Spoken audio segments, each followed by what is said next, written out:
Agora uma boa notícia, a taxa de desemprego no Brasil caiu 6,4% no trimestre que terminou em setembro. Os dados são da PNAD, a Pesquisa Nacional por Amostra de Domicílios Contínua, divulgados hoje pelo IBGE. O que significa que 103 milhões de pessoas estão empregadas no país e 7 milhões ainda estão sem emprego. Essa é a segunda menor taxa de desocupação, só perdendo para o trimestre encerrado em dezembro lá de 2013. Para explicar esse comportamento do mercado de trabalho, a gente faz conexão com o economista e professor da FGV, Mauro Rochlin. Professor, boa tarde, seja muito bem-vindo aqui ao Conexão. Fazia tempo que a gente não se falava, é muito bom ter o professor aqui comigo, né? Quais são os motivos, então, que levaram a esse resultado, professor? Boa tarde mais uma vez. Boa tarde, pessoal de casa. Um prazer estar aqui com você novamente. Então, a gente trabalha muitíssimo aquecido, isso já não é mais surpresa, já foi surpresa há pouco tempo atrás, mas como os resultados têm se repetido muito frequentemente, não diria que agora a gente está diante de uma surpresa. Eu apontaria alguns fatores aí para explicar esse bom resultado, Kelly. Em primeiro lugar, eu diria que a política fiscal do governo tem servido como um motor para o crescimento, e isso tem levado a uma melhora no mercado de trabalho. Quando eu falo de uma política fiscal mais expansionista, disso que eu estou falando, por exemplo, de programas de auxílio social funcionando muito bem e em volumes muito maiores do que no passado recente.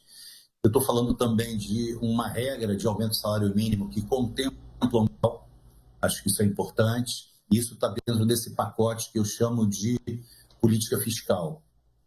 Outros fatores também se destacam. Teve até recentemente uma inflação mais baixa, com queda também no preço dos alimentos.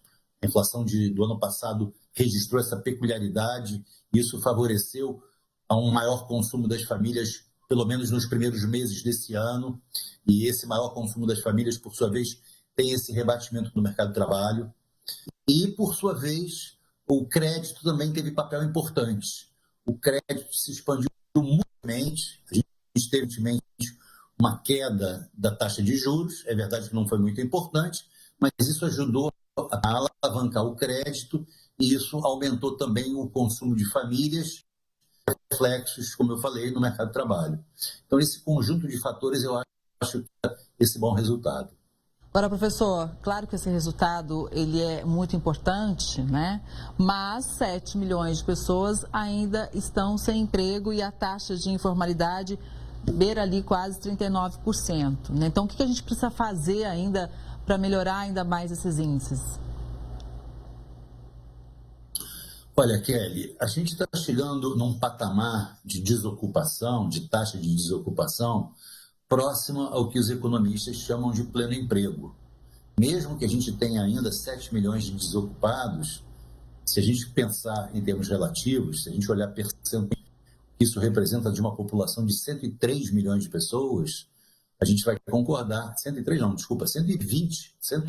milhões de pessoas, de 110 milhões de pessoas, que é a chamada força de trabalho, 103 milhões estão ocupados. É recorde, importante registrar isso, é um recorde histórico, e 7 milhões ainda se encontram desempregadas. Mas, como você vê, percentual comparativamente, é um número baixo, chama-se isso de quase pleno emprego, já se fala de pressões inflacionárias que a taxa de ocupação pode gerar, e, portanto, eu acho que a gente está mais ou menos no caminho certo, uma vez que o número é um número para se comemorar. Exatamente. Agora, ainda para a gente entender nessa coisa de economia, eu falo que a economia, quer você goste ou não, professor, ela impacta na nossa vida a todo momento. Então, tem mais assuntos chegando aqui para a gente analisar. Porque quem financiar o imóvel pela Caixa Econômica Federal vai pagar uma entrada maior e conseguir um percentual de crédito mais baixo. Viu? A alteração está entre as novas regras de financiamento e essas regras começam a valer já a partir de amanhã. Quem já tem financiamento não muda nada, não precisa ficar preocupado. Só vai afetar as futuras negociações, ou seja, vai ficar mais difícil comprar a casa própria financiada. É um freio no crescimento do mercado imobiliário, professor? Qual que é a sua avaliação, hein?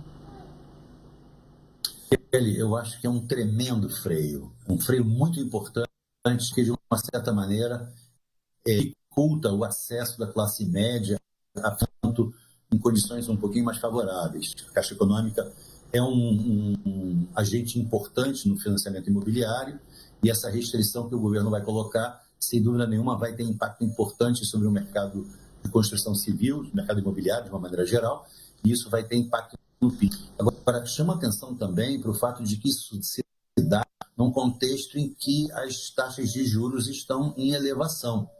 Lembro que a taxa Selic vem sendo aumentada, aliás, hoje,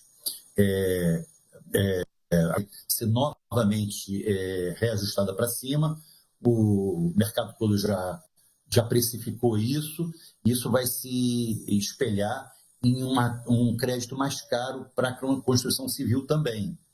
Então, a gente tem aí dois fatores que vão dificultar o acesso mais fácil da classe média ao financiamento. Essa restrição que agora é colocada e, por outro lado, a taxa de juros mais alta também vai dificultar. E isso vai ter reflexo no mercado de trabalho. Para juntar os dois assuntos, isso, sem dúvida nenhuma, vai dar uma freio, vai representar uma retração para o mercado imobiliário, que é intensivo no uso de mão de obra, que emprega muito, que, portanto, diante dessa nova realidade, vai representar uma dificuldade para o mercado. Professor, a Câmara dos Deputados tirou da reforma tributária a taxação sobre a previdência privada em herança. O texto, claro, agora segue para o Senado, já com mudanças em relação à versão anterior. Então, a gente gostaria da sua opinião para a gente saber quais são os próximos passos em relação a esse ponto específico e, ao mesmo tempo, já a sua análise, porque a Câmara dos Deputados, inclusive, rejeitou a cobrança de um imposto sobre grandes fortunas durante a análise da segunda parte do projeto de regulamentação da reforma tributária. A proposta de taxar grandes fortunas determinava a criação de um imposto sobre bens e direitos de qualquer natureza no Brasil e também no exterior, com valor superior a 10 milhões de reais. A ideia era defendida pelo governo e serviria para aumentar a arrecadação em até 70 bilhões de reais. Com a rejeição, o texto inicialmente aprovado e sem a cobrança é o que fica valendo. Agora o projeto também segue para o Senado, professor.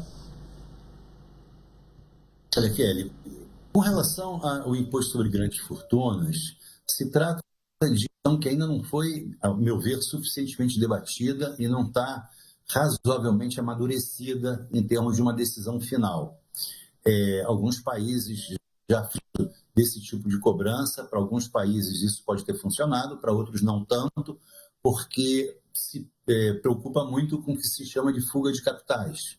Né? Se a gente começa a pensar em taxação de grandes fortunas, a gente tem que considerar o quanto que isso também não pode representar de fator que impedir o investimento no país. Pode estimular a saída de capitais do país. Então, essa é uma questão delicada que tem que ser tratada com todo cuidado, para não ter um efeito inverso ao pretendido. Com relação à questão das heranças, também, eu acho que isso talvez tenha que ser melhor tratado dentro de um contexto mais abrangente. A gente deve pensar que a reforma tributária sobre imposto de pessoa física vai ser tratada daqui a pouco, né? A gente tem uma reforma tributária em tramitação, mas tem que começar a falar sobre imposto sobre também pessoa física.